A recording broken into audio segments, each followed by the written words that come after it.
দেখতেই পাচ্ছেন এই মুহূর্তে দা নিউজ বাংলার হট সিট ছেড়ে একেবারে গ্রাম্য পরিবেশে একটি বাড়িতে রয়েছে। নিশ্চয়ই আপনাদের মনে এই প্রশ্নটা যাচ্ছে, কার বাড়িতে রয়েছে? ট্রেনের ওই প্রতিবাদিনীর চরকাণ্ড মনে আছে? আপনারা অনেকে বলেছিলেন না যে আপনি খবর করছেন, আপনি কি পাশে দাঁড়াবেন?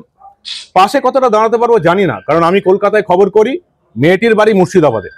তবে আপনারা যারা বলেছিলেন আপনি যান, আমি এসছি এবং এই মুহূর্তে ট্রেনে ওই চরকাণ্ডের প্রতিবাদিনীর বাড়িতে রয়েছি। কয়েকটা থাপ্পড় এই গোটা বাংলাকে কাঁপিয়ে দিয়েছে। শুধু একটি ধর্ম নয়, সমস্ত ধর্মের মানুষকে এরা এই প্রতিবাদিনী চাগিয়ে দিয়েছে, কারণ কিভাবে প্রতিবাদটা করতে হবে সেটা সে বুঝিয়ে দিয়েছে। এই মুহূর্তে একেবারে আমি তার সামনে বসে রয়েছি। আপনারা নিশ্চয়ই বলবেন যে ট্রেনে প্রতিবাদ করলো সে কেন মুখ দেখাচ্ছে না? আমার সামনে যে প্রতিবাদিনী বসে রয়েছে সে মুখ দেখাতে চেয়েছিল, আমি চাইনি।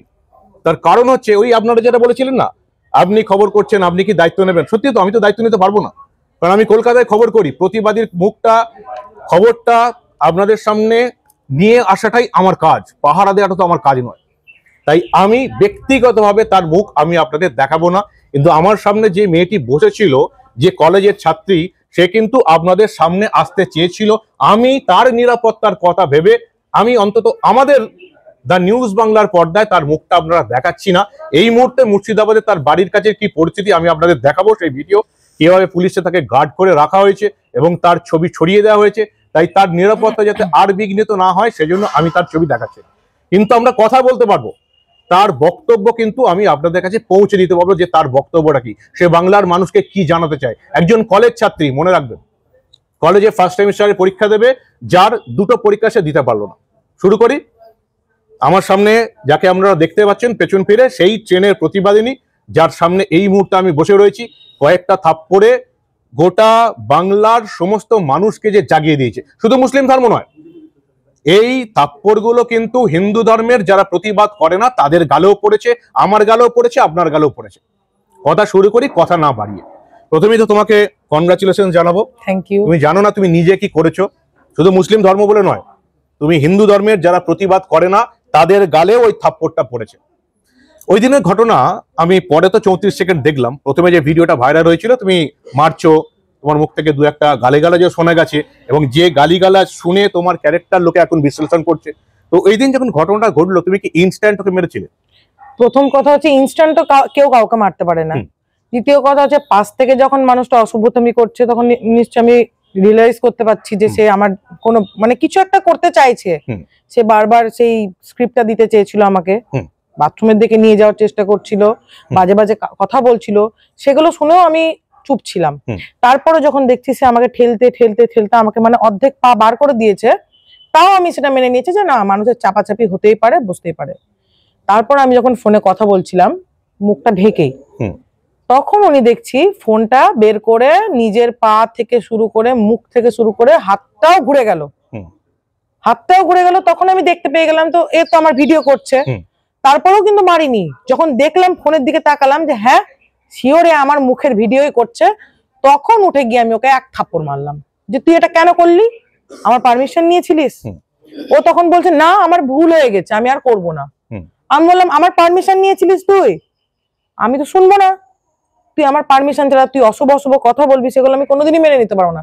ওই জন্য আমি ওকে থাপ্পড়টা মেরেছিলাম। এবং তারপরে যখন আমার বাড়ি থেকে ফ্যামিলি থেকে ফোন করে জিআরপি তে, তারপরে ওকে থানায় নিয়ে যাওয়া হলো। সেখানে গিয়ে কিছুই করা হলো না, শুধু রাত 10টা সবকিছু লেখালেখি, এফআইআর, জিডি সবকিছুই হলো। ফোনটা আমি কেড়েও নিয়েছিলাম, ব্যাগও কেড়ে নিয়েছিলাম, যাতে ফোনে ডিলিট না করে দিতে পারে। এবং আমি জানি যে পরবর্তীকালে ভিডিও ডিলিট করে দেবে, তাই ট্রেনের মধ্যে, চলন্ত ট্রেনে আমি দাঁড়িয়ে দাঁড়িয়ে ওই ভিডিওটা করি, আমার ফোনে নিয়ে নিই এবং ওনার ব্যাগটাকে ছিনতাই করে নিই যাতে উনি পালিয়ে না যেতে পারেন।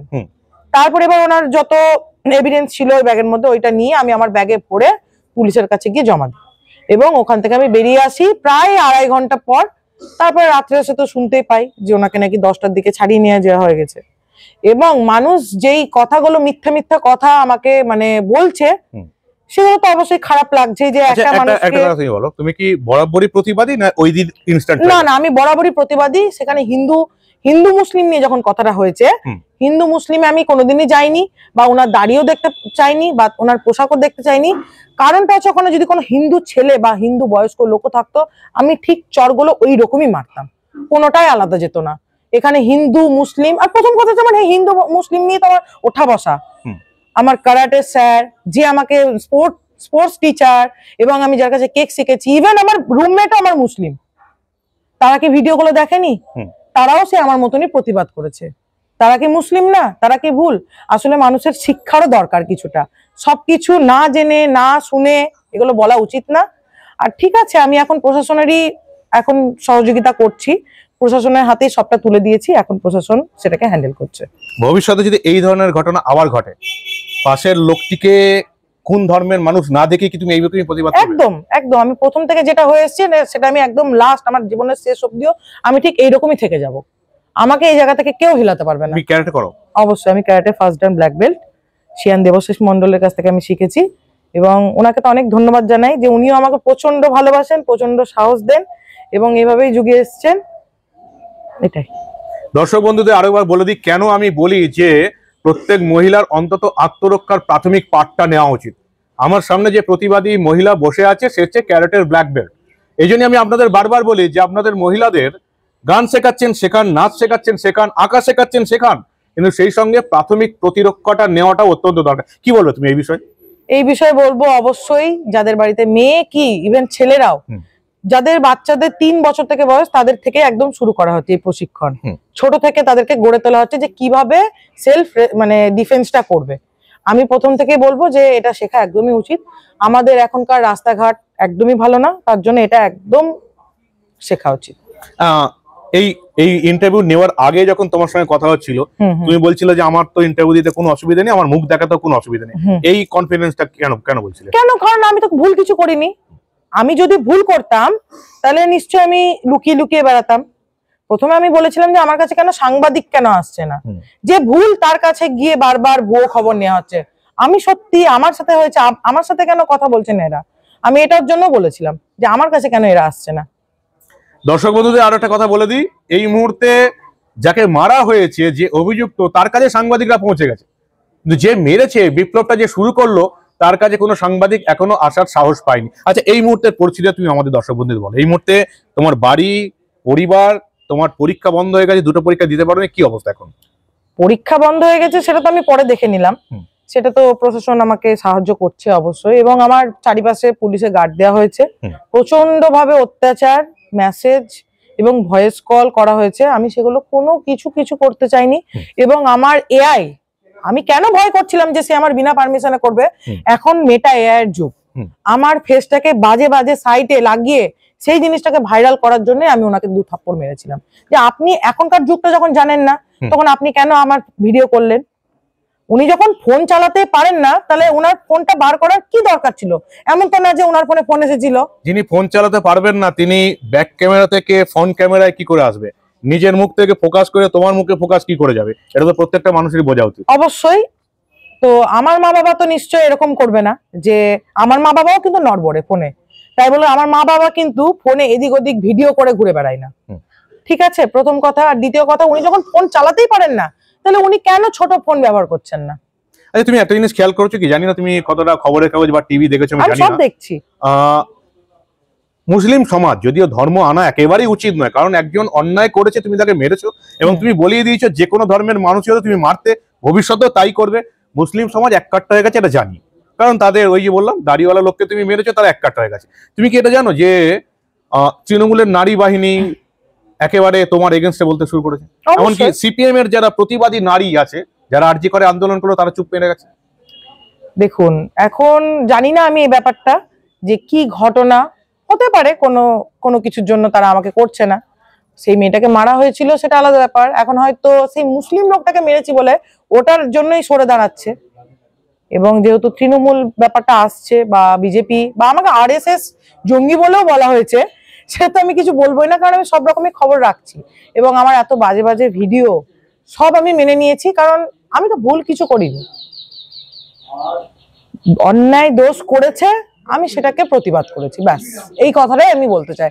আর হিন্দু মুসলিম আমি একদমই মানে ঢুকতে পছন্দ করি না, এবং কোনো বিজেপি, তৃণমূল, কংগ্রেস এগুলো তো আমি যেতে চাই না।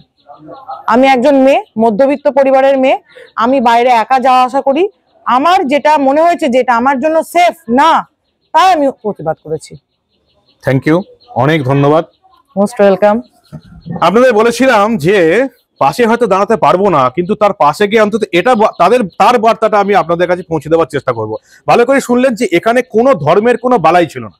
ওই লোকটির ধর্ম যদি হিন্দু হতো, যদি খ্রিস্টান হতো, যদি শিখ হতো, যে কোনো ধর্মের যে কোনো মানুষ যদি হতো, তাহলে এই মহিলা বললে একটু বলা হবে, সে এখনো বাচ্চা, কলেজের সবে ফার্স্ট সেমিস্টারের পরীক্ষা দিচ্ছে, সে যে প্রতিবাদটা করেছিল সেটা যে একেবারে জাত ধর্ম না দেখে শুধুমাত্র একজন অন্যায়কারীকে সে থাপ্পড় লাগিয়েছিল, এটা আপনারা ভালোই বুঝতে পারছেন।